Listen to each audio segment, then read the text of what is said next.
Olá, bom dia, boa tarde, boa noite, boa madrugada, futuro delegado de Polícia Civil. Estamos em nosso terceiro encontro de um total de 10 aulas. Lembrando que tem mais 10 aulas do professor Cristiano Campidelli, é o módulo mais completo de processo penal, sem sombra de dúvidas, de todos os cursos do Supremo. E na aula de hoje, a gente vai trabalhar Sistema Preliminar de Investigação.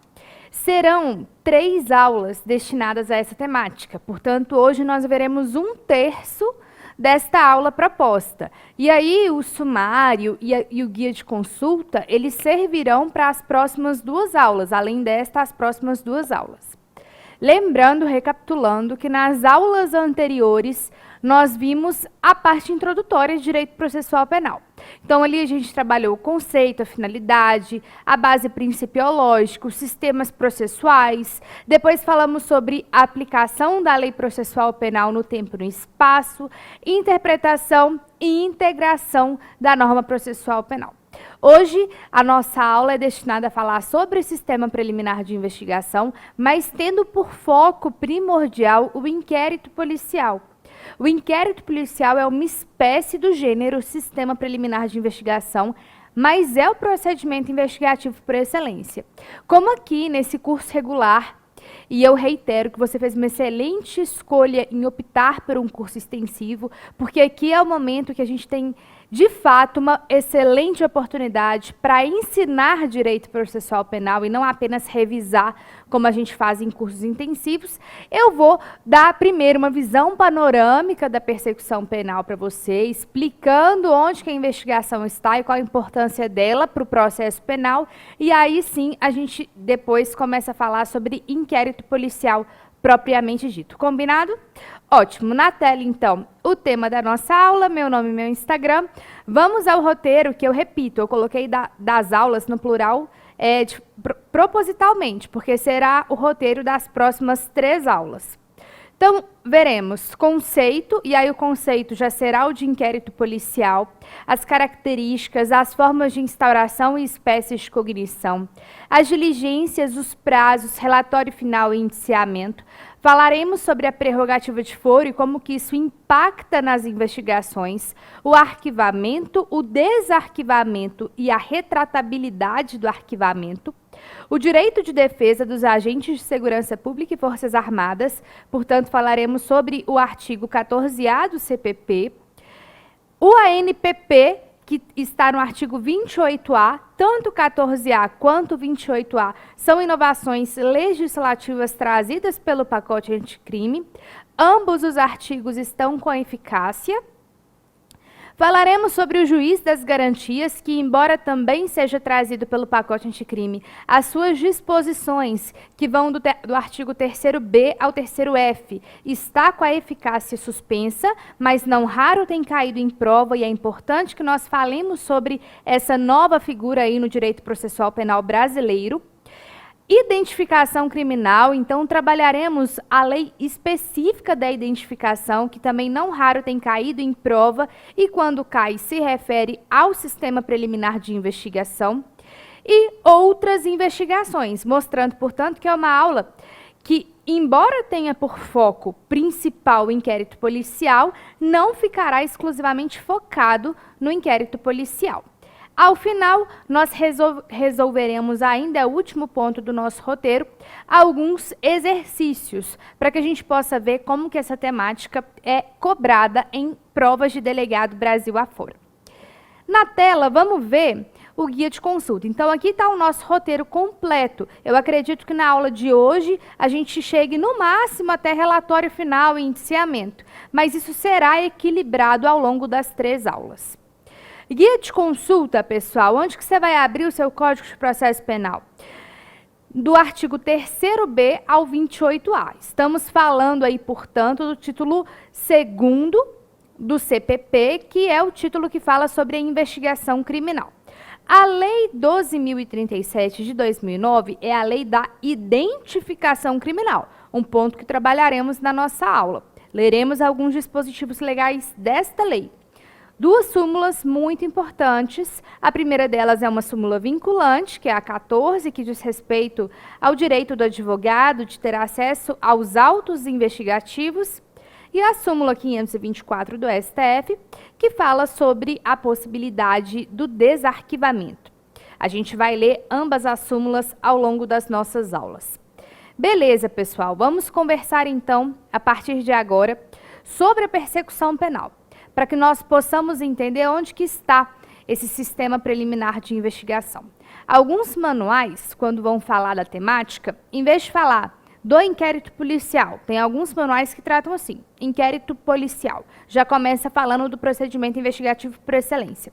Mas outros manuais falam investigação preliminar ou fase pré-processual, ou então sistema preliminar de investigação. E o que isso significa? Isso significa que nós estamos falando da primeira fase da persecução penal.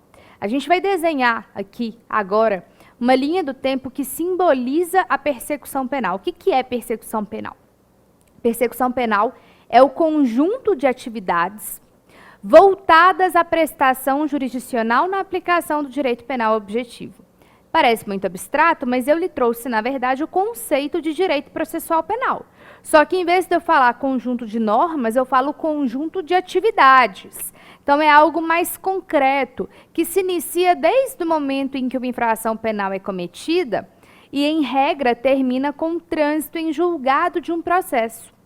Mas, para que um processo nasça efetivamente, a gente precisa de uma boa investigação, que na maioria das vezes acontece por meio do inquérito. Mas o inquérito não é o único procedimento investigativo desse sistema preliminar de investigação. Vamos entender, então, e vamos desenhar uma linha do tempo. Sugiro que você repita essa linha do tempo aí no seu caderno e divida essa linha do tempo em duas fases. E tendo por termo inicial na nossa persecução penal o cometimento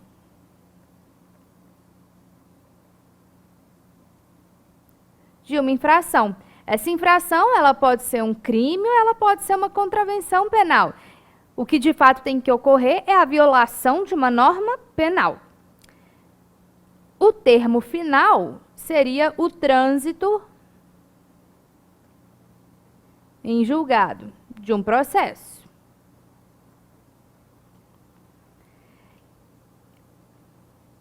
A primeira fase, ela é chamada de fase investigativa.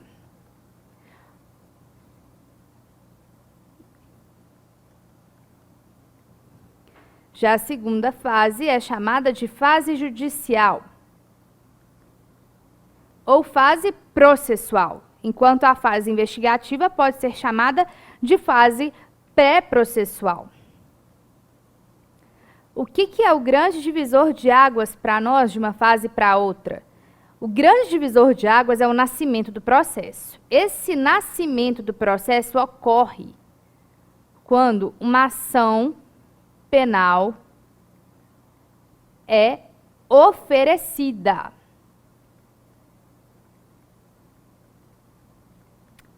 Então, o oferecimento da ação penal é o marco inicial para grande parte da doutrina acerca do nascimento do processo. É bem verdade que a relação jurídico-processual ainda não está constituída. Por quê? Porque o réu ainda não foi citado ao tempo do oferecimento da denúncia. Mas o processo em si, ele já nasceu. A relação jurídico-processual só estará completa de fato depois da citação. Então, por esse desenho, por essa linha do tempo, o que nós podemos depreender? Que a partir do momento em que uma norma penal ela é violada, ela é transgredida, instantaneamente já nasce para o Estado o poder punitivo. Ou seja, o Estado tem esse poder de punir aquele indivíduo que transgrediu a norma penal. Porém, a concretização dessa punição, que está na própria norma penal, né? Então temos lá um crime, exemplo, furto, artigo 155 do Código Penal, pena 1 a 4 anos. para aplicar essa pena privativa de liberdade, de reclusão, de 1 a 4 anos, isso não se dá de forma instantânea. O direito de punir, ele nasce instantaneamente, é verdade. Mas a aplicação da punição oriunda do direito penal objetivo precisa passar pelo crivo do processo. É por isso que nós falamos que uma das características da nossa disciplina é a instrumentalidade. Porque ele é um caminho necessário, o processo é um caminho necessário para se chegar à punição oriunda do direito penal objetivo. Então, desde o momento em que uma norma penal ela é violada, já existe o direito de punir do Estado. Só que, antes mesmo do nascimento do processo, que é o que vai materializar essa punição, lembre-se, o processo é um caminho necessário, nós não estamos no estado de exceção, não estamos no estado de barbárie. Antes deste processo nascer, é preciso que se investigue. Porque um processo ele só vai nascer se tiver o que nós chamamos, dentre outras condições, de justa causa, que são elementos de materialidade e autoria suficiente. Então, essa primeira fase da nossa linha do tempo, pessoal, ela atua como um filtro. Ela atua como uma peneira. Porque é o momento, de fato, de separar o joio do trigo. E ver se, em relação àquele indivíduo, recai suspeitas, recai elementos, recai indícios de que ele teria realmente praticado um delito criminal. Então, é o momento não só de aferir de forma indiciária que aquele crime aconteceu, como também demonstrar que aquele sujeito é a pessoa mais provável que teria cometido o delito. Então, é um momento de reunir elementos para nascer o processo. Um processo, ele jamais irá nascer sem elementos prévios de autoria e materialidade acerca do cometimento de determinado delito. E o momento de coleta destes elementos é durante o sistema preliminar de investigação. É durante a primeira fase da persecução penal, chamada de fase investigativa, fase pré-processual. Essa fase pré-processual pode durar um dia, porque pode ser muito fácil colher esses elementos, como pode durar anos. Vai depender da natureza do delito, da sua complexidade, da necessidade ou não de confecção de laudos periciais, de boas técnicas investigativas, enfim. Os fatores são múltiplos que podem ou fazer com que uma investigação seja super célere, ou fazer com que ela seja demorada e até mesmo frustrada, porque nem sempre o processo vai nascer. Pode ser que investigações frustradas culminem na morte daquele processo antes mesmo de seu nascimento. Então, não se evolui para a segunda fase da persecução penal. Ficou claro para você o que simboliza esse sistema preliminar de investigação? O que é essa fase pré-processual, essa fase investigativa? Pessoal, ela é uma fase necessária e obrigatória para nascer um processo, tá? Não existe processo que não tenha antecedido uma fase investigativa. Pode até ter processos que não tiveram inquérito anteriormente, mas uma investigação, ainda que mínima para um processo nascer, dentro do direito processual penal, sempre existirá. Enquanto nós estivermos num Estado democrático de direito, que preconiza o sistema acusatório, falamos disso nas últimas aulas, sempre existirá um sistema preliminar de investigação, porque isso é uma garantia do cidadão. Tá? Isso é preservar direitos fundamentais, isso é atuar como um filtro para se evitar que se nasça processos levianos. Combinado? Ótimo, então agora a gente vai para o nosso caderno, porque é hora da gente criar um conceito para o nosso inquérito policial. Como eu disse para vocês, o inquérito policial, ele simboliza o procedimento investigativo por excelência da primeira fase. Ele não é o único, não é, mas é o mais utilizado. E é por isso que quando os manuais falam desta fase pré-processual, o foco central é o inquérito policial. Como que nós podemos conceituar o inquérito, portanto? Anote aí. O inquérito policial é o procedimento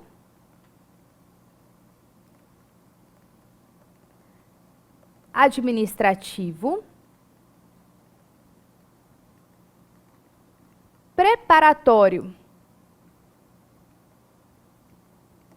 da ação penal conduzido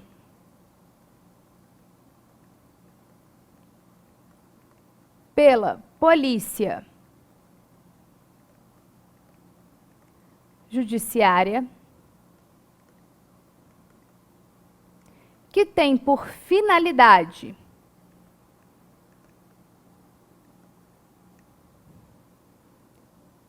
colher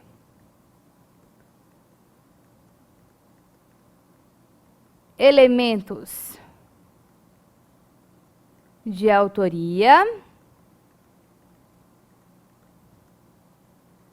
e materialidade, bem como identificar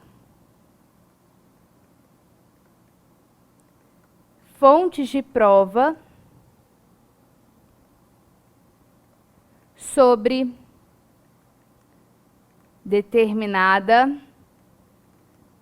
infração penal.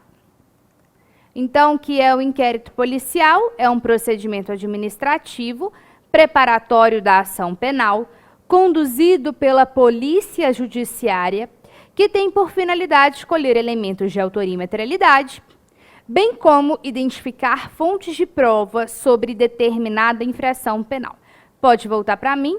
Pessoal, não tem palavras em vão neste conceito. Por meio deste conceito, a gente já consegue depreender uma série de informações e características do nosso inquérito policial. Veja, não tem como o inquérito ser um processo, porque nós não estamos na fase processual. Agora a gente vai trabalhar, a gente está situado na primeira fase da nossa linha do tempo. A gente está ali, na fase investigativa. É um procedimento administrativo. E ele é conduzido por um órgão oficial do Estado, qual seja a Polícia Judiciária. Ele prepara para a ação penal, ele é um filtro para que se nasça um processo. E a finalidade do inquérito policial, assim como de todo e qualquer procedimento investigativo, é colher elementos de autoria e materialidade. Eu não falei provas, eu falei elementos. Prova, para ser prova, tem que passar pelo crivo do contraditório. Nesta toada, pessoal, a gente vai aprender que durante as investigações não há um contraditório pleno, não há uma ampla defesa de forma plena, de forma que a gente não pode falar em provas, a não ser que seja as provas antecipadas, cautelares ou irrepetíveis, que são exceções lá no artigo 155 do Código de Processo Penal.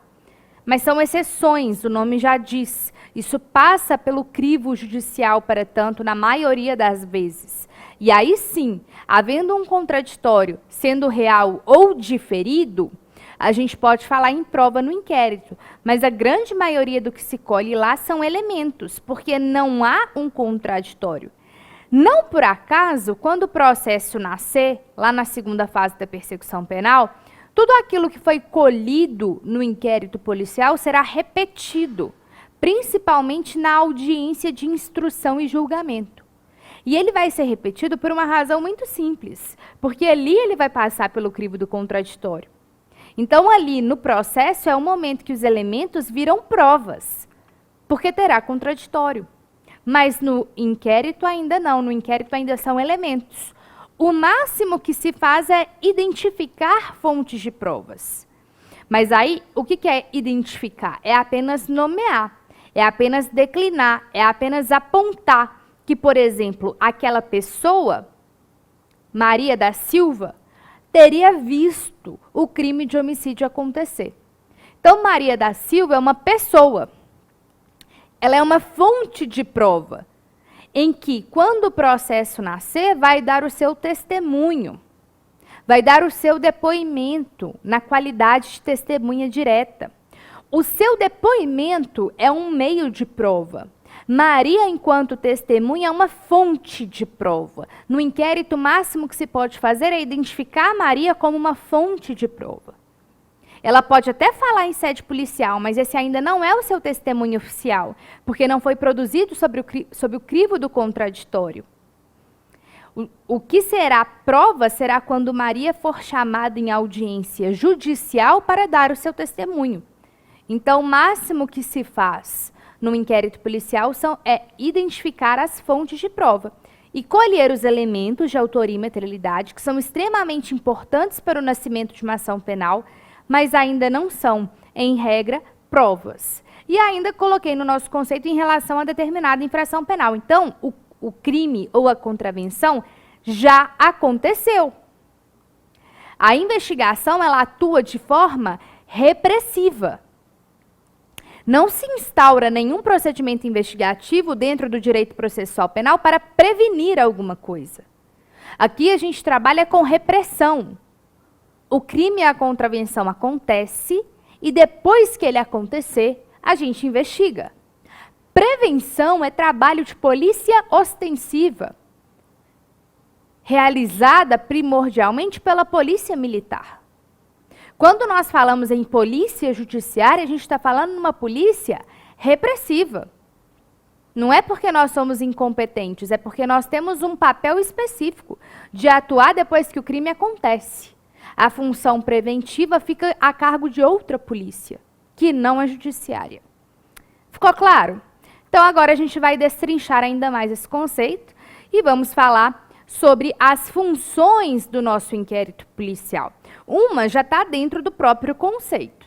Preparatório. Preparatório em relação a quê? Preparatório em relação à nossa ação penal. Então, quando nós falamos colher elementos de autoria e materialidade, isso é para que o Ministério Público, enquanto órgão acusatório por excelência da nossa persecução penal, ele tenha condições de ingressar com um processo que tenha mínimas chances de êxito de se chegar ao final com uma condenação. O que o Ministério Público quer, como órgão acusatório, é uma condenação justa, é verdade. Ninguém quer punir inocentes. É por isso que o inquérito policial prepara o Ministério Público, para que ele consiga uma condenação justa. Quando eu falo dessa função preparatória, eu faço uma metáfora com o futebol, que é como deixar o Ministério Público na cara do gol. Então, a polícia judiciária está ali na zaga, está ali no meio de campo, e manda aquela bola certeira para o atacante. O atacante é o Ministério Público, mas essa bola ela só vai ser certeira, ela só vai ser uma bola que vai ter chance de marcar o gol, se lá atrás tiver tido boas jogadas. Se tiver ocorrido uma troca de passes, se tiver trabalhado o lance, e isso se refere a uma boa investigação. Para que o Ministério Público possa fazer o gol, ele depende de um trabalho de outros jogadores lá atrás, antes mesmo da bola ir para o ataque. Então, a função preparatória ela é de extrema relevância para que o Ministério Público ele tenha condições de ajuizar uma ação penal que tenha chances de êxito e que recaia sobre alguém que, de fato, seja suspeito de ter cometido um crime. A certeza de que aquela pessoa só cometeu o crime, ela só virá com a sentença, principalmente com o trânsito em julgado. Mas tem que ter uma probabilidade que vai além da mera possibilidade para que aquele processo ele nasça. Tá? Maravilha. A preparatória é a clássica, é a função clássica, é a que está no nosso conceito. Agora, a função preservadora é a que é pouco falada e é a que é de extrema relevância para que você, futuro delegado de polícia, saiba não só para a prova, mas para a vida, para você atuar na sua vida prática enquanto delegado de polícia. A função preparatória, pessoal, embora ela não conste de todos os manuais, ela não é, a bem da verdade, ela não é uma posição tão vanguardista, tão nova assim, não. Porque essa função preparatória, ela está prevista lá na exposição de motivos do nosso Código de Processo Penal, que é de 1941, que é um código quase que declaradamente fascista, porque quem o editou, que foi Francisco Campos, ele era declaradamente fascista. E, embora fascista, na exposição de motivos, o Francisco Campos, ele revela a importância da função preservadora do inquérito policial. E qual função seria essa? A função preservadora é justamente a atuação do inquérito policial enquanto um filtro de garantias, evitando que se nasça processos levianos, irresponsáveis, abusivos, frutos de perseguições das mais diversas naturezas. Então, pessoal, o inquérito policial é o momento de se aferir se de fato tem justa causa suficiente para nascer um processo ou não. Fazer com que, muitas vezes, a persecução penal não avance para a fase judicial, nem sempre é uma manifestação de uma incompetência ou de uma ineficácia do Estado. Às vezes é uma manifestação da função preservadora do inquérito, de que ali não havia razões mínimas para um processo nascer em face daquele indivíduo. Então não foram reunidos elementos suficientes para que se nasça um processo. Não se justifica o nascimento de um processo nessa hipótese. Essa, portanto, é a função preservadora. É evitar que se nasça processos levianos, irresponsáveis, abusivos, frutos de perseguições. Evitar o desgaste, até porque a chance de uma condenação, ou se essa condenação ela advier, ela for injusta, é muito grande. Deu para entender, portanto, a dupla função do inquérito policial? Ótimo, pessoal. Agora, nós falaremos sobre a natureza jurídica do inquérito, que nós já antecipamos no nosso conceito. Qual foi o primeiro conjunto de palavras que eu lhe trouxe no inquérito policial? Que o inquérito é um procedimento administrativo. Então, essa é a natureza jurídica do nosso inquérito.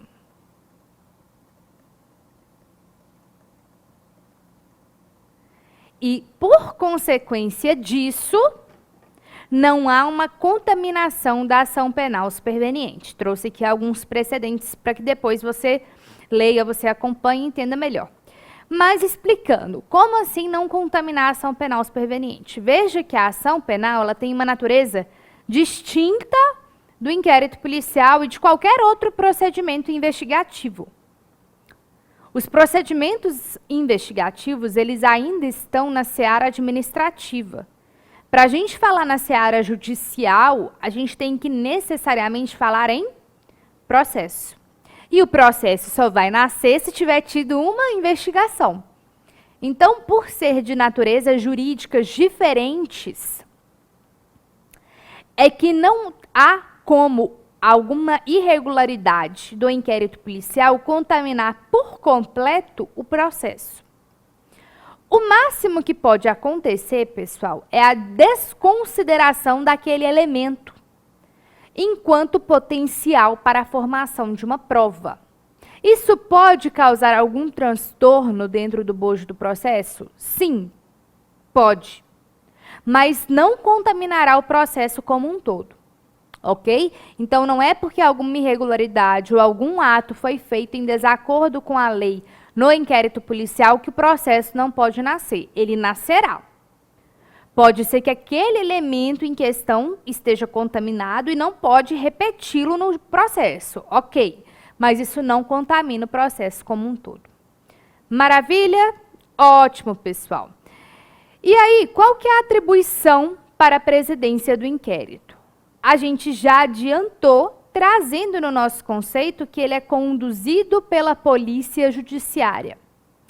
Quem que está aí no posto de autoridade da polícia judiciária?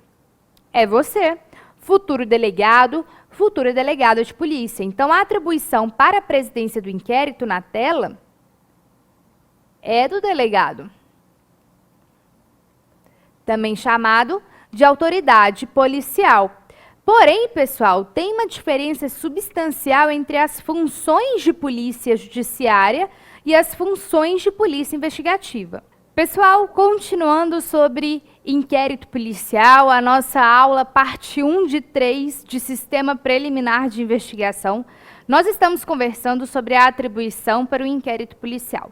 A gente sabe que o inquérito é uma peça, é um procedimento de atribuição da polícia judiciária, mas quem preside esse inquérito policial é a autoridade da polícia judiciária, que é o delegado ou a delegada de polícia.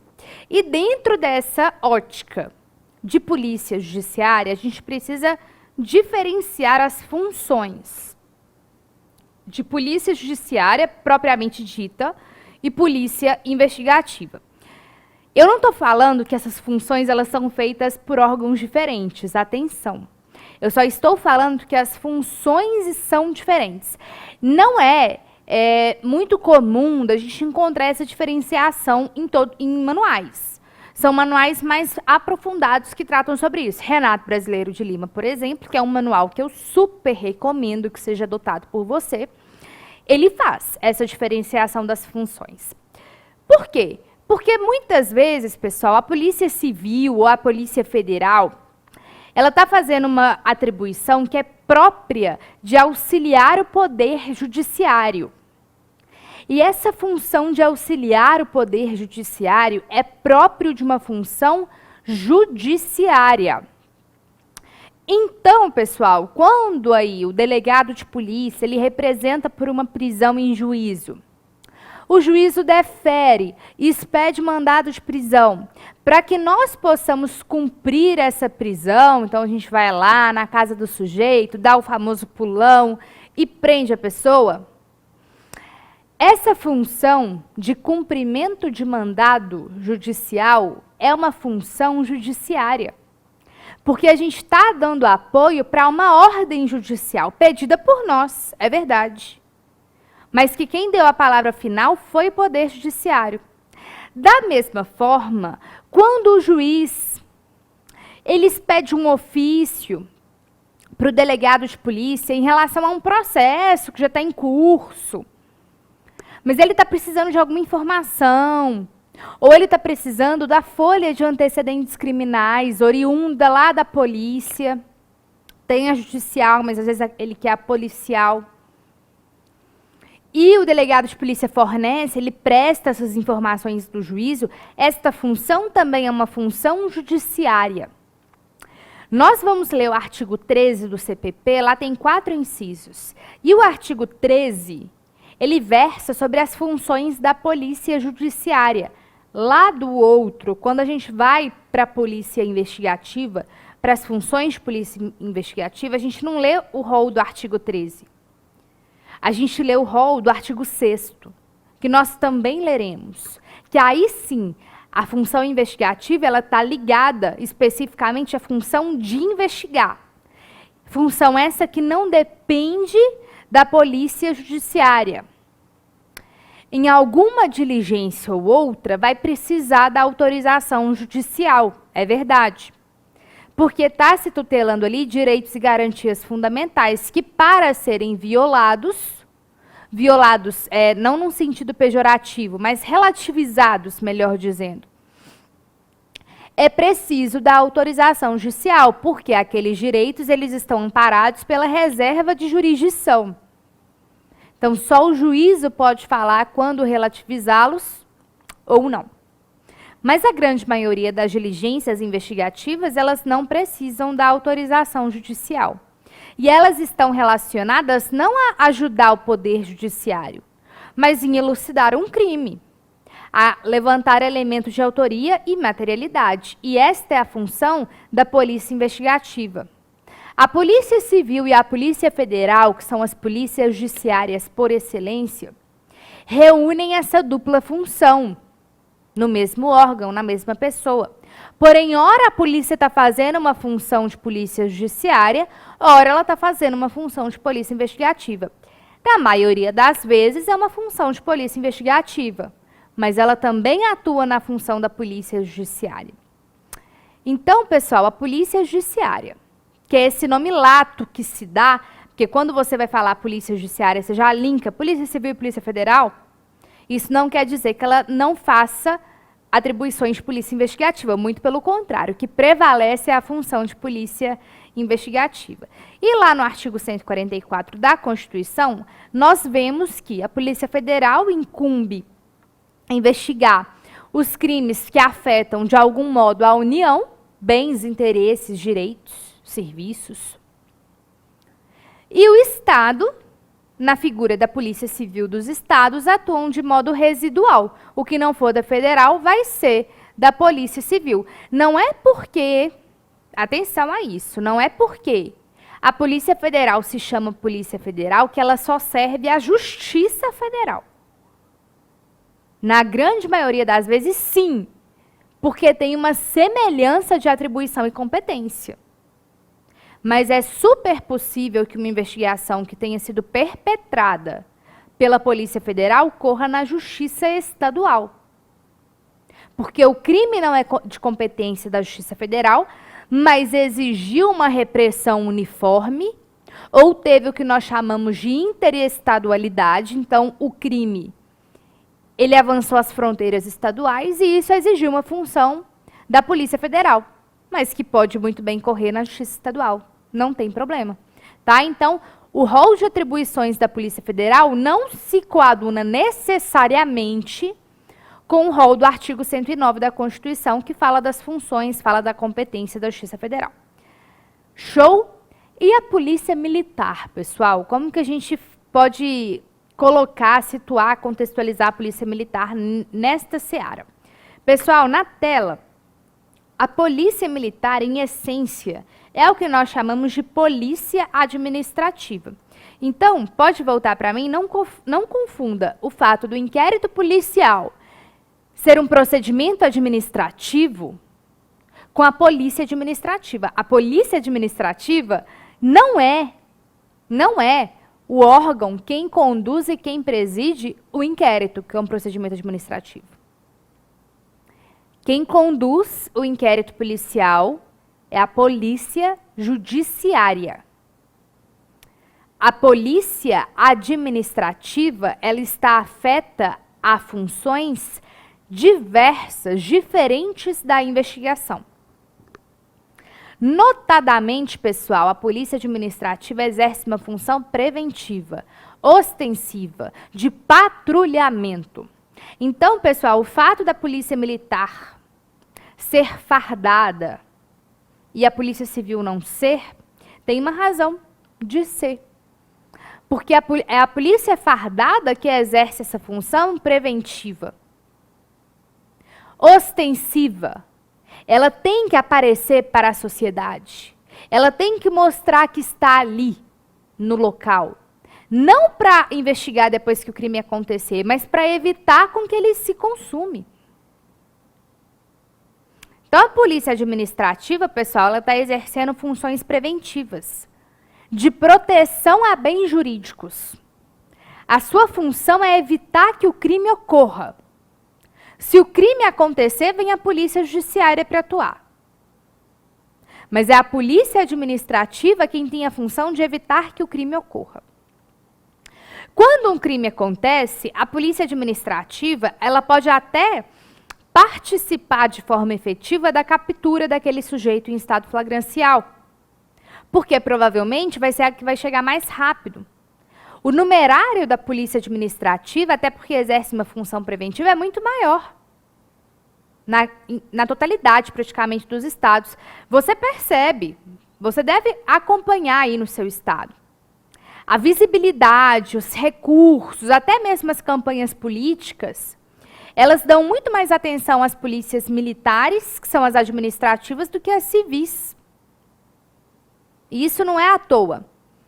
É porque a função preventiva é a que, de fato, dá a paz e a ordem social almejada pelo Estado. E aí a polícia administrativa, ela pode até atuar ali na captura flagrancial,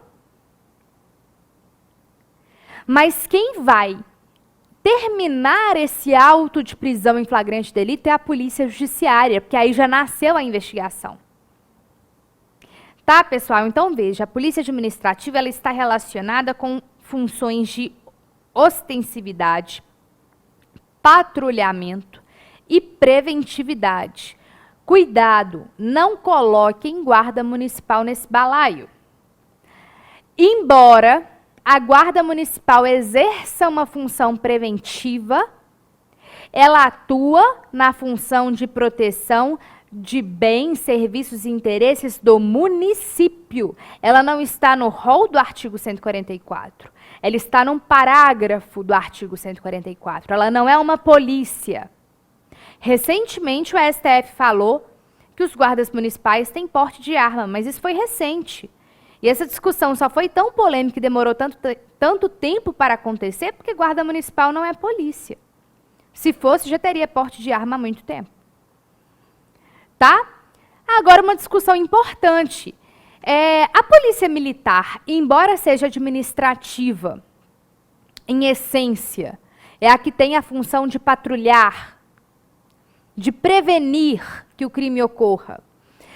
A polícia militar pode assumir uma função de polícia judiciária?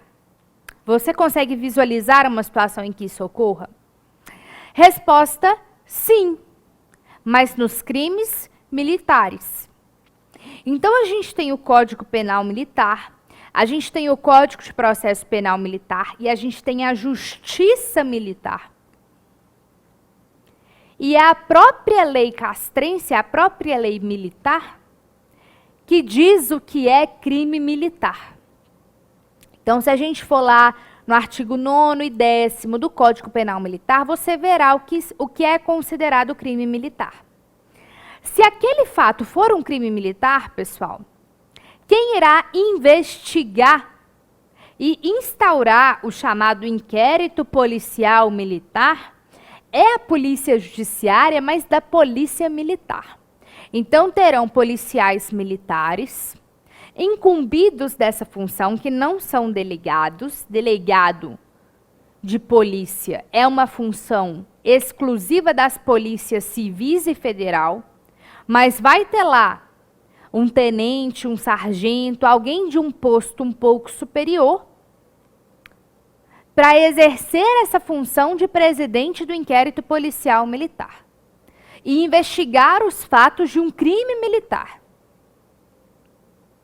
E aí, quem vai ajuizar essa ação penal vai ser o Ministério Público Militar, que virá correr na Justiça Militar. E aí, alguns estados, são 3, né? Salvo engano, Minas Gerais, Rio Grande do Sul e São Paulo, tem o Tribunal de Justiça Militar.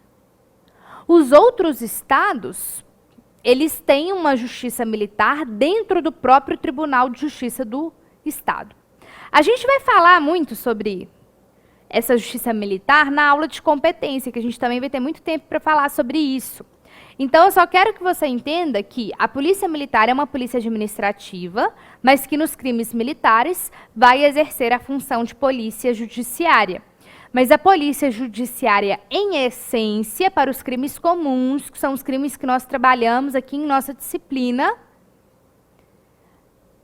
a esfera de atuação é da Polícia Civil e da Polícia Federal, tá? Cada uma na sua esfera de atribuição. A federal, ali nos crimes relacionados aos bens, serviços e interesses da União, e quando exige uma repressão uniforme, e a Polícia Civil nos residuais. Combinado, pessoal? Maravilha. Agora, sobre inquérito policial. Todo crime ou toda contravenção necessariamente enseja a instauração de um inquérito policial? A resposta é negativa. Primeiro porque o inquérito policial não é um procedimento obrigatório na persecução penal. A investigação é obrigatória, mas não necessariamente por meio de um inquérito. E segundo, porque desde 95, com o advento da Lei dos Juizados Especiais Criminais, nós temos o chamado termo circunstanciado de ocorrência. E ele será instaurado nas infrações de menor potencial ofensivo. O que são essas infrações de menor potencial ofensivo? Artigo 61 da Lei 9.099. Vamos ler então, na tela. Consideram-se infrações penais de menor potencial ofensivo para os efeitos desta lei as contravenções penais e os crimes a que a lei comine pena máxima não superior a 2 anos, cumulada ou não com multa. Portanto, estamos diante de todas as contravenções penais e dos crimes a que a lei comine pena máxima não superior a 2 anos, cumulada ou não com multa. E aí, se estamos diante do termo circunstanciado de ocorrência, a autoridade policial que tomar conhecimento da ocorrência lavrará o TCO, a gente chama o termo circunstanciado de ocorrência de TCO, e o encaminhará imediatamente ao juizado, com o autor do fato e a vítima, providenciando-se as requisições dos exames periciais necessários. Vamos lá então, observações. Primeiro, o artigo 69 diz que haverá um encaminhamento imediato ao juizado. Na prática, é extremamente difícil, se não impossível, disso acontecer. Tudo que envolve, pessoal, a área criminal, ela está extremamente assoberbada. São muitos processos, são muitas ações, são muitos inquéritos. O CNJ recentemente divulgou uns números que beiram ao terror. Assim, só em 2020, 2,2 milhões de processos criminais foram ajuizados no Brasil. Não tem poder judiciário que aguente esse volume de processos. E pense o seguinte, se 2,2 milhões de processos nasceram, quantos inquéritos devem ter nascido então? Podem ter certeza que é um número muito, mas muito maior do que isso. E se o Poder Judiciário não tem estrutura para esse tanto de inquérito, vocês podem ter certeza que a polícia, muito menos, vai ter suporte para esse tanto de inquérito. E aí, pessoal, é extremamente difícil, dentro desse contexto, que haja uma audiência imediata no Juizado Especial Criminal. Essa audiência ela vai ser designada. E não se iludem, vai demorar meses. Provavelmente vai demorar meses. É por isso que no ato do cometimento de uma infração de menor potencial ofensivo, em vez do encaminhamento imediato, vai ter a assinatura, a própria Lei 9.099 assim prevê, e quanto à Lei 9.099, não se preocupe que nós teremos uma aula só para a lei, mas haverá a necessidade do investigado, do flagranteado, assinar um termo de compromisso e comparecimento a esta audiência. Caso ele se recuse a assinar, é um sujeito rebelde, aí será lavrado auto de prisão em flagrante delito. Então, o que a gente faz com o rebelde? A gente prende. Em vez dele assinar e se ver livre ali naquele primeiro momento da persecução, ele vai ser preso. Aí, quando a gente fala isso para o sujeito, ele assina rapidinho, tá, gente? Ele não vai ficar preso, não. Aí ele assina e vai embora. Então, essa é a primeira observação, é a possibilidade da assinatura do termo em razão da impossibilidade da audiência imediata. Segunda observação. O TCO, pessoal, o Supremo Tribunal Federal já disse expressamente que o TCO é um boletim de ocorrência mais detalhado. Essa foi a expressão utilizada pela ministra Carmen Lúcia. Boletim de ocorrência mais detalhado. Não sendo um procedimento exclusivo da Polícia Judiciária. A ministra também disse isso. Só que, em que contexto que esse voto foi proferido, que esse julgado foi expedido? Pessoal, estava em julgamento uma ADI de um dispositivo da Lei de Drogas, a Lei 11.343. Lá no artigo desta lei dizia, ainda diz na verdade, que o sujeito que for pego com entorpecentes para uso e consumo pessoal, portanto, o artigo 28 da Lei 11.343, ele será encaminhado não à autoridade policial, mas à autoridade judiciária, ou seja, o juiz. E é o juiz quem lavrará o termo circunstanciado de ocorrência.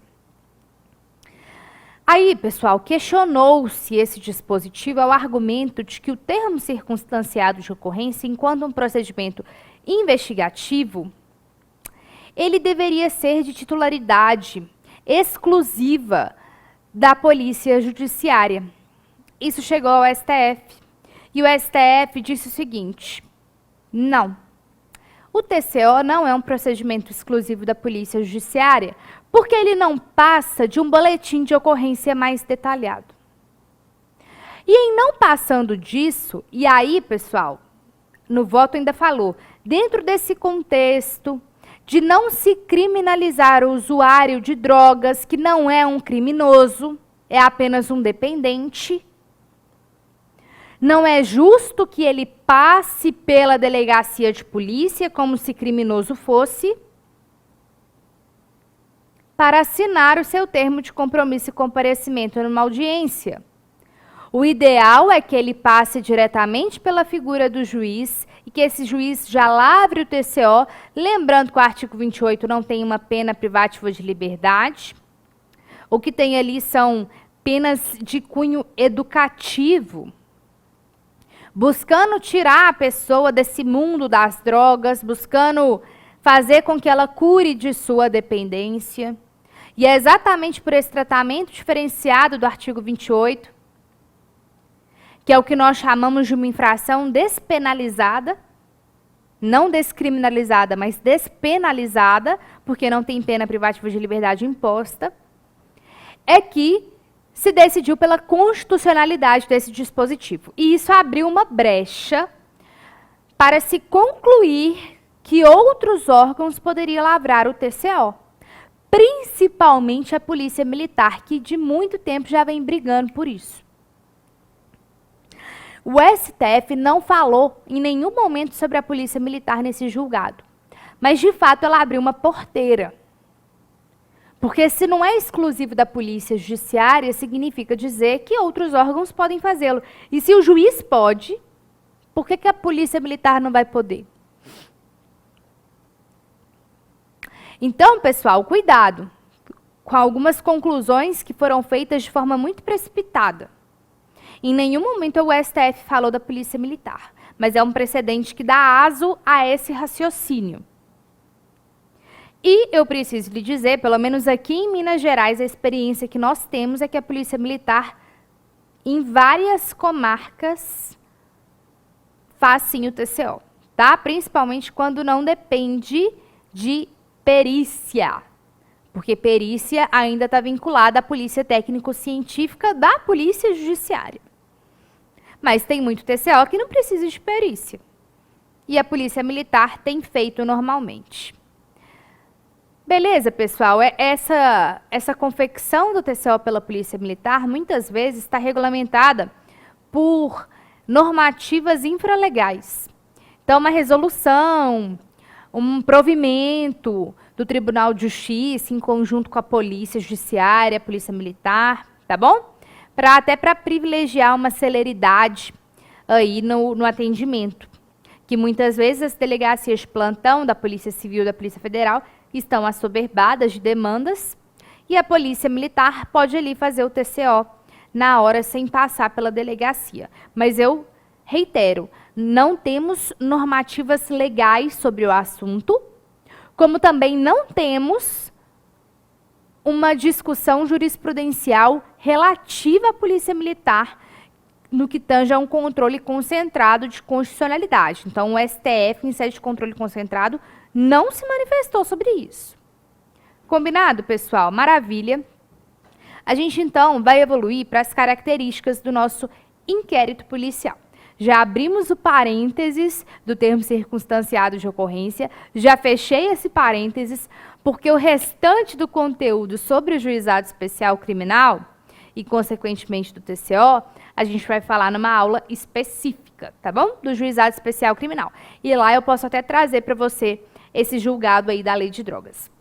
Combinado? Ótimo. Características do inquérito policial. Qual que é a nossa primeira característica? O inquérito policial, ele é inquisitivo. O que significa dizer que ele é inquisitivo? Significa dizer que a ampla defesa e o contraditório são mitigados ou ausentes na fase investigativa da persecução penal.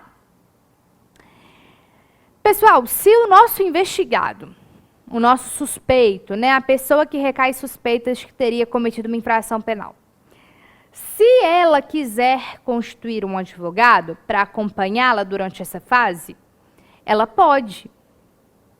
Mas é uma faculdade, não é uma obrigatoriedade. E é justamente por ser uma faculdade que o nosso inquérito policial é inquisitivo.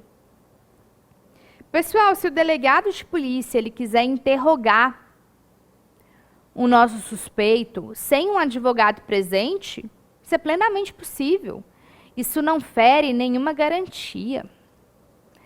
Se o delegado de polícia quiser escutar uma testemunha e não comunicar ao advogado sobre essa oitiva, ele pode muito bem fazer isso. A gente não está falando de processo. A gente está falando de um inquérito. É claro que as características do sistema inquisitório, que nós falamos na aula anterior, elas não são transportadas de forma absoluta que não.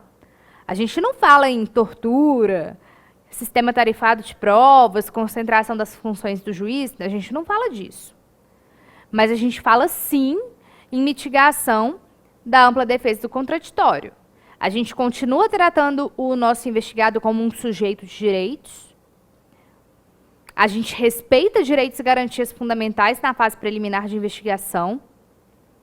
Mas não há de forma plena, repito, não há de forma plena o contraditório e a ampla defesa. Contraditório é próprio de processo. Fati Salari já dizia, o processo penal, o que dá a essência do processo é ele ser produzido em contraditório. No inquérito não tem isso.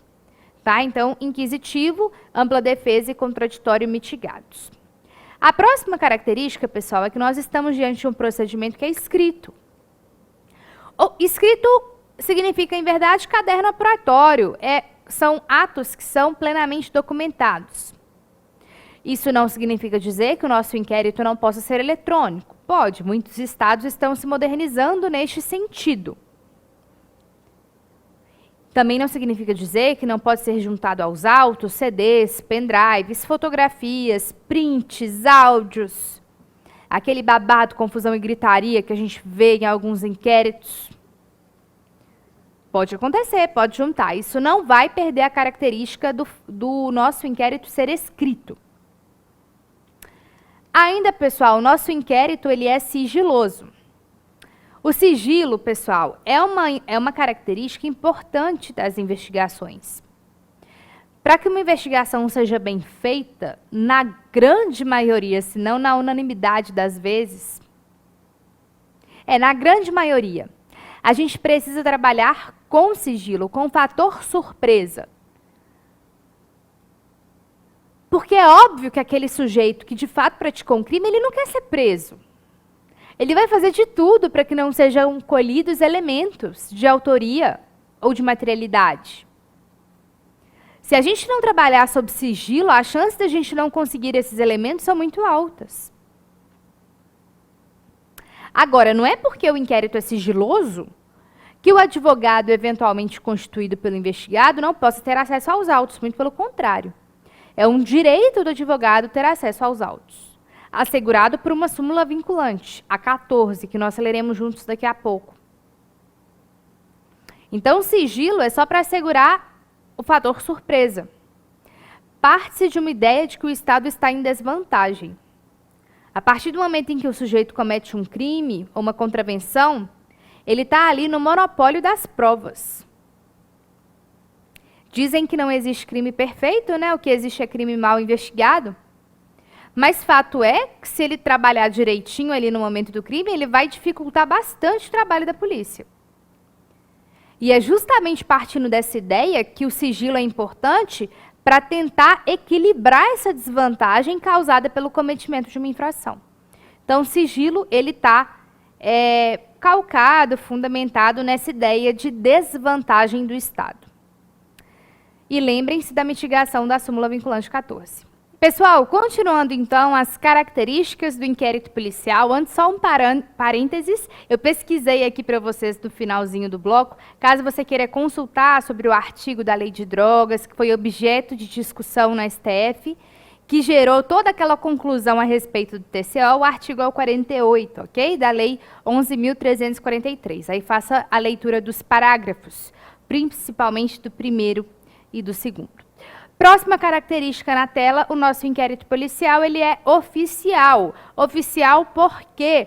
Porque ele é conduzido por órgãos oficiais da persecução penal, por órgãos oficiais do Estado, órgãos públicos. Então, a gente falou, gastou todo aquele tempo para falar ali da polícia judiciária, com a sua função judiciária investigativa. Isso são órgãos oficiais do Estado. Um particular, ele não instaura inquérito policial.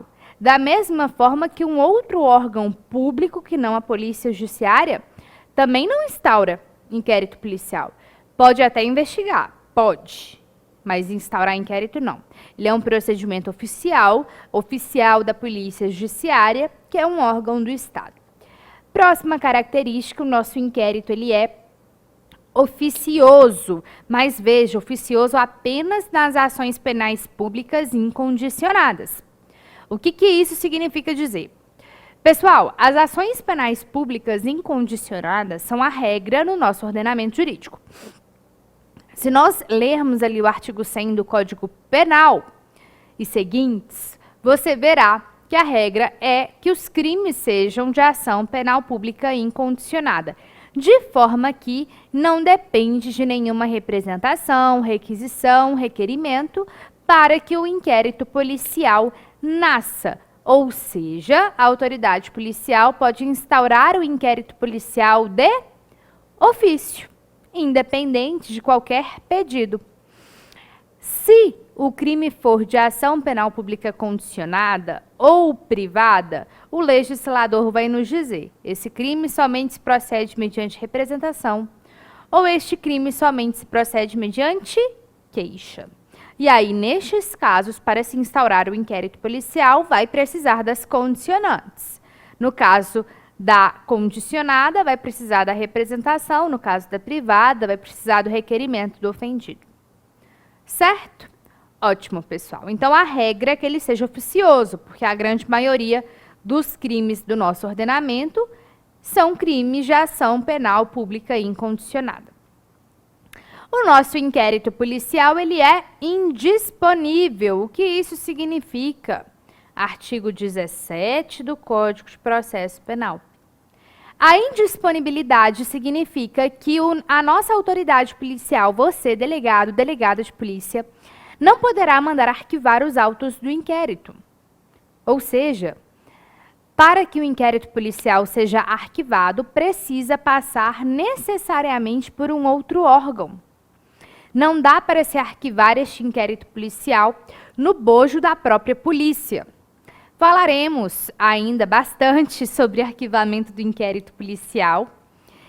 E aí eu vou te apresentar mais à frente tanto o panorama pré quanto pós-lei 13.964, mas o que você precisa saber por hora é que a autoridade policial jamais poderá mandar arquivar os autos do inquérito. Essa é uma regra que não comporta exceções, tá?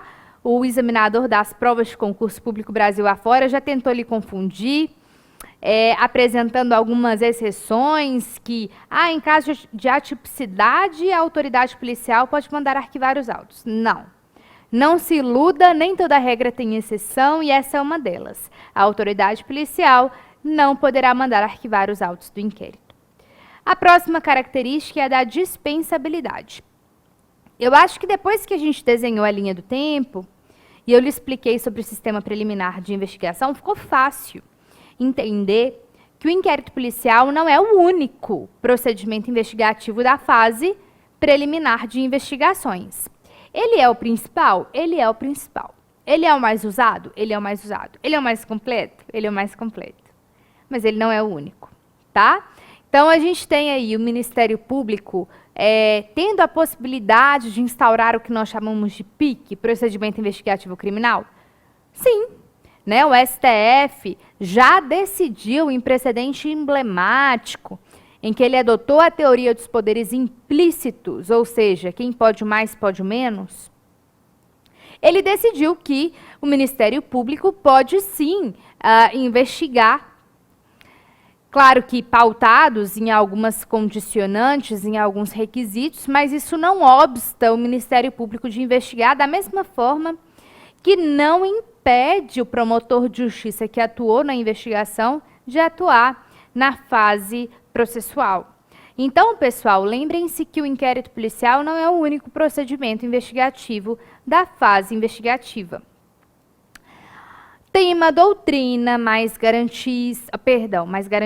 mais vanguardista, capitaneada por delegados de polícia que militam, que defendem que o inquérito policial ele é sim indispensável. E o argumento utilizado para isso é de que a polícia judiciária é a detentora do conhecimento técnico específico e qualificado para proceder a boas investigações. Então, muitas das vezes, pessoal, em algumas investigações mais complexas, e aí essa doutrina defende, somente a polícia conseguiria perpetrar uma boa investigação. Imaginem vocês um crime que envolva pedofilia, por exemplo, e precisa se valer do policial infiltrado do ECA.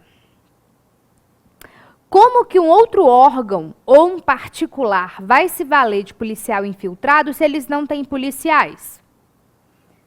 E a lei é clara ao dizer que essa infiltração se dará por policiais. Fica complicado, né? Então, esse é só um exemplo para mostrar o argumento dessa doutrina vanguardista que milita pela indispensabilidade do inquérito. Mas não é uma doutrina majoritária, tá? Não é uma doutrina que prevalece. A doutrina que prevalece é a que defende que o inquérito policial ele é dispensável. O que é indispensável são os elementos de autoria e materialidade.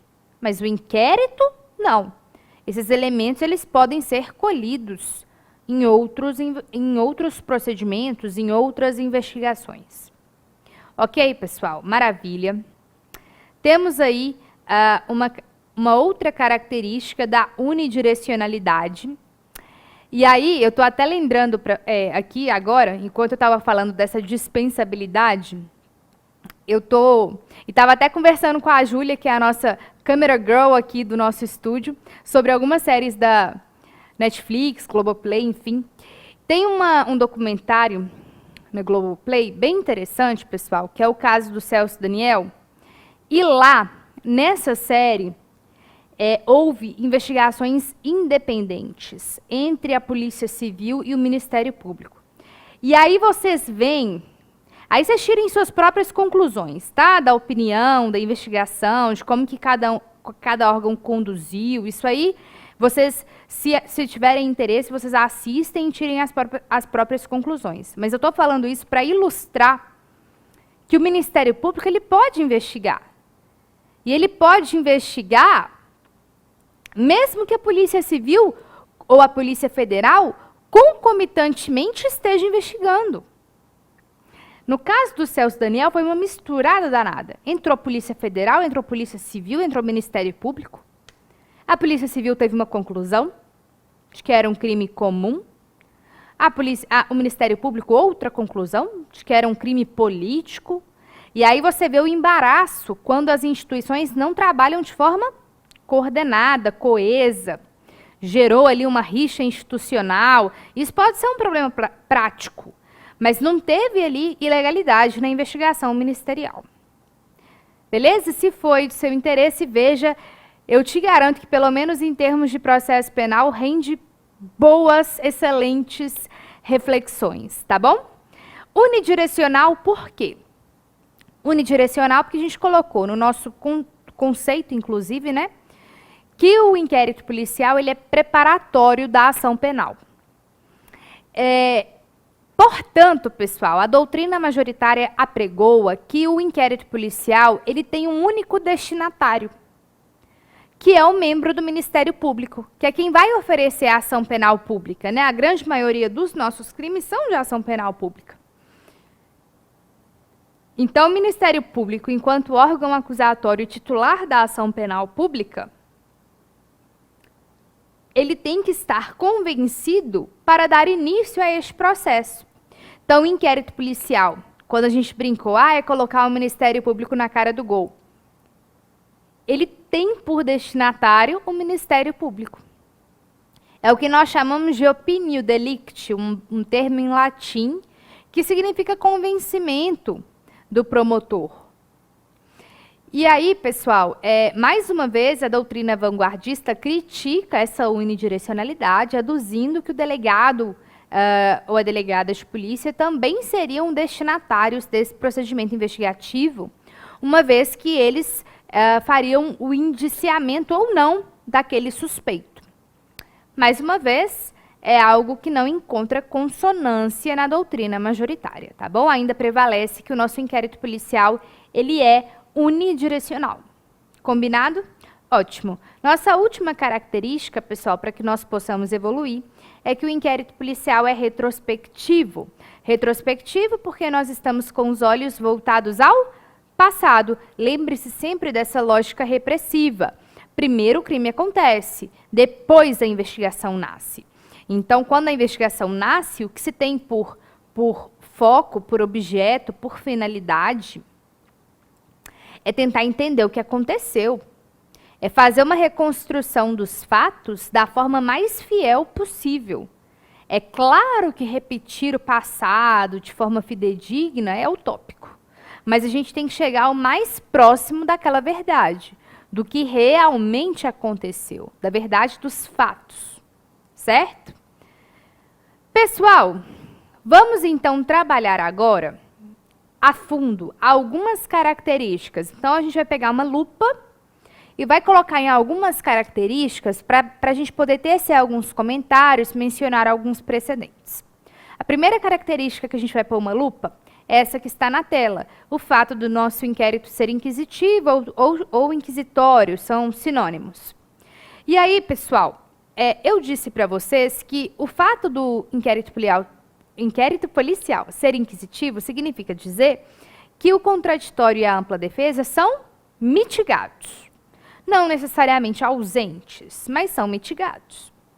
E aí, pessoal, considerando a hipótese do nosso suspeito, do nosso investigado, constituir um advogado, lembrando que é uma faculdade, não uma obrigatoriedade, faculdade. Mas em ele constituindo, e este advogado quiser ter uma participação efetiva nas investigações, ele não vai conseguir ter de forma plena como se um processo fosse. Não, isso não. Mas, além dele ter direito de acesso aos autos por força da súmula vinculante 14, ele também tem um direito, tem uma prerrogativa de apresentar à autoridade policial razões e quesitos. Então, pessoal, a gente vê aqui na tela, a Lei 8.906 é o Estatuto da OAB. O artigo 7º, ele tem um extenso rol de prerrogativas dos advogados. E lá no inciso 21, ele nos diz que o advogado pode apresentar à autoridade policial razões e quesitos. É muito importante que vocês saibam, pessoal, que não é pelo fato do advogado, da advogada apresentar razões e quesitos à autoridade policial que esta é obrigada a deferir. O presidente do inquérito policial será você, delegado, delegada de polícia. Se você achar que aquela manifestação, que aquele pedido, que aquela quesitação vai agregar às investigações, você faz. E quando eu falo agregar, lembre-se da função preservadora. A sua função como delegado de polícia não é condenar o sujeito necessariamente, é descobrir a verdade dos fatos. Então, se aquela quesitação, se aquele pedido te ajudar a esclarecer os fatos, ainda que tenha por consequência a absolvição daquele sujeito, é altamente recomendável e sugestivo que você defira, porque a sua função é esclarecer os fatos. É atuar também como um filtro de garantias. Mas você não é obrigado a aceitar. Você não é obrigado a deferir essa quesitação e essas razões do advogado. Mas é uma prerrogativa dele apresentar. Então, vou falar assim, da minha experiência como delegada de polícia. Já aconteceu de eu estar no bojo de uma investigação e o advogado, sabendo que nós ouviríamos uma testemunha, e obviamente ele não foi intimado dessa oitiva, mas ele fez os trabalhos próprios de advogado e descobriu que aquela testemunha seria ouvida, ele foi até a delegacia e me apresentou um rol de perguntas que ele considerava interessante fazer àquela testemunha quando ela fosse ouvida por mim. E eu li aquele rol e eu falei, esse rol está interessante. São perguntas interessantes a se fazer para a testemunha. Vou deferir. E aí, depois que eu fiz as perguntas que eu achava conveniente para aquela testemunha, eu segui o rol sugerido pelo advogado. Mas eu acatei porque eu quis e não porque eu estava obrigada. Certo? Mas, pessoal, o fato do advogado apresentar razões e quesitos, veja, não significa que ele tem que ser intimado. Então, olha aí o precedente do STF. Não há necessidade de intimação prévia de defesa técnica do investigado para tomada de depoimentos orais na fase do inquérito. Por se tratar de procedimento informativo de natureza inquisitorial, destinado principalmente ao opinio delicti, olha a unidirecionalidade aí, o inquérito comporta regular mitigação das garantias do acusatório e da ampla defesa. Ou seja, inquisitivo nada mais é que mitigar as garantias do acusatório e da ampla defesa, do contraditório e da ampla defesa. Então, o nosso advogado, ele pode apresentar razões e quesitos? Pode. O delegado é obrigado a aceitá-los? Não.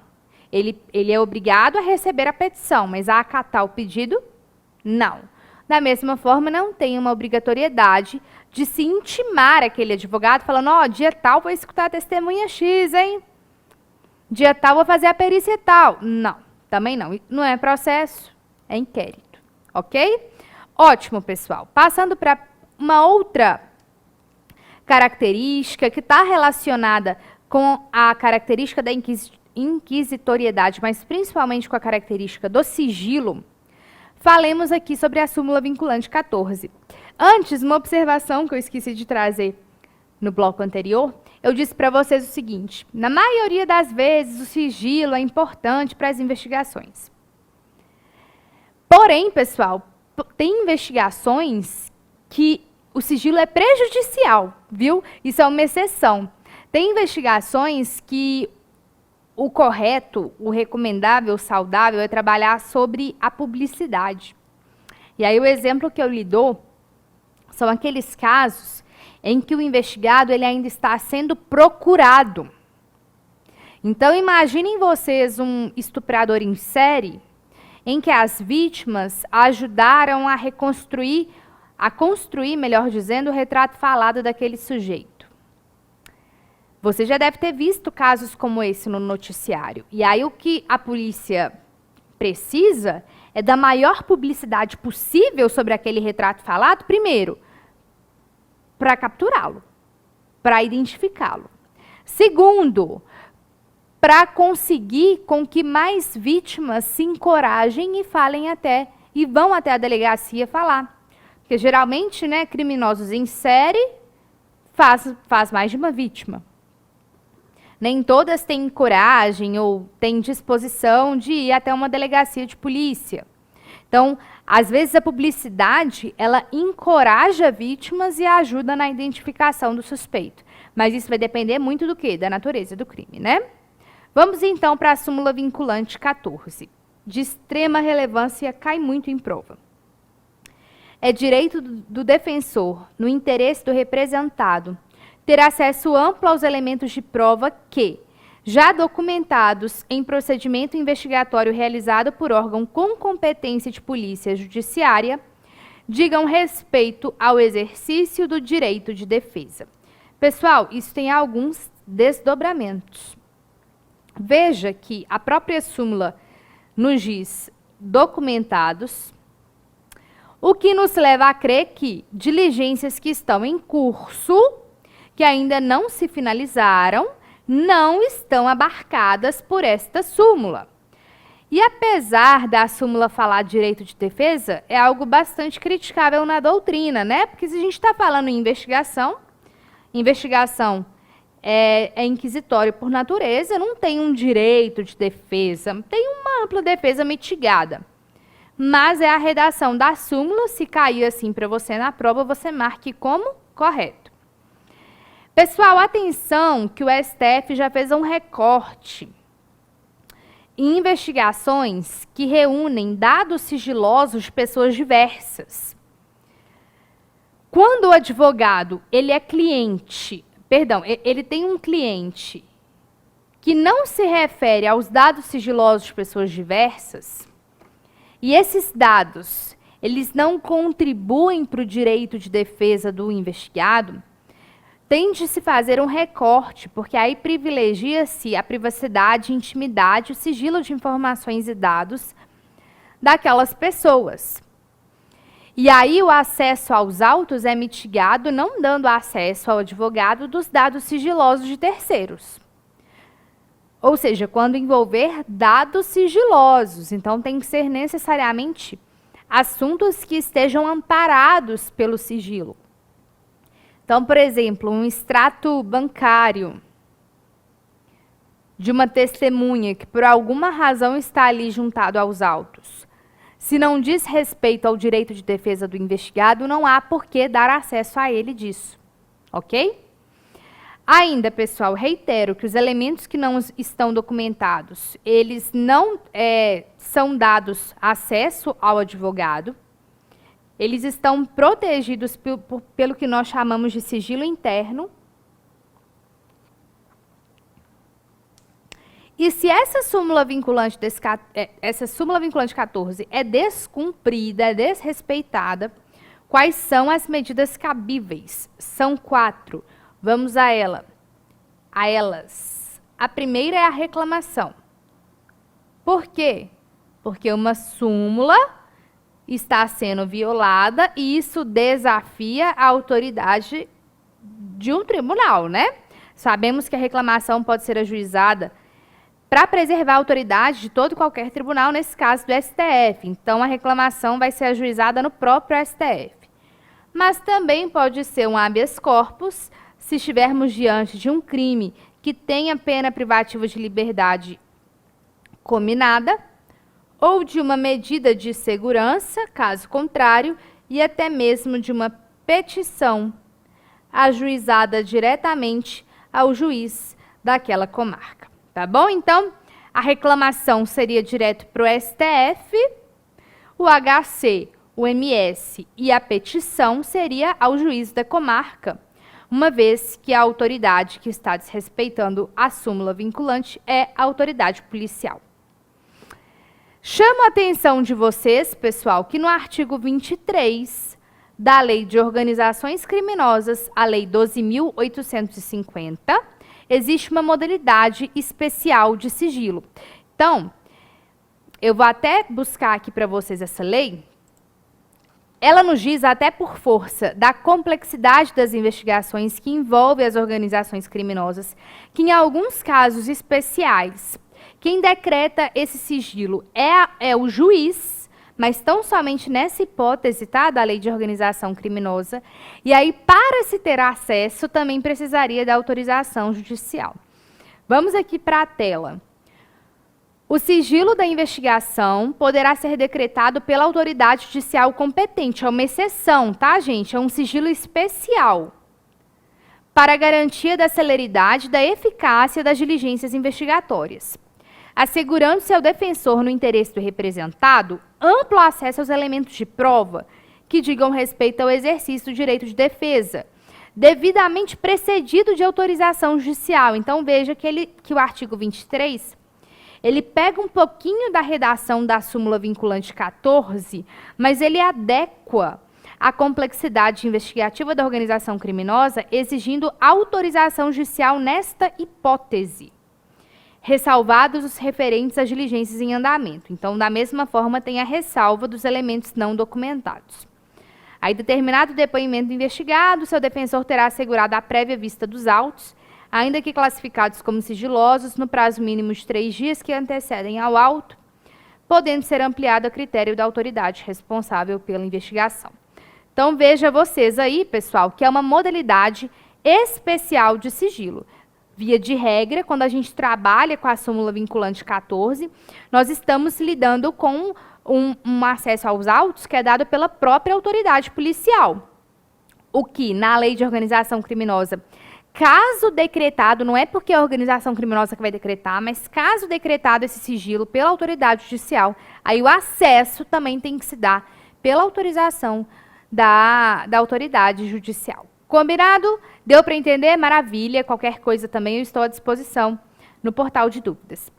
E o fato, pessoal, da característica da retrospectividade e também o fato do inquérito policial ser temporário.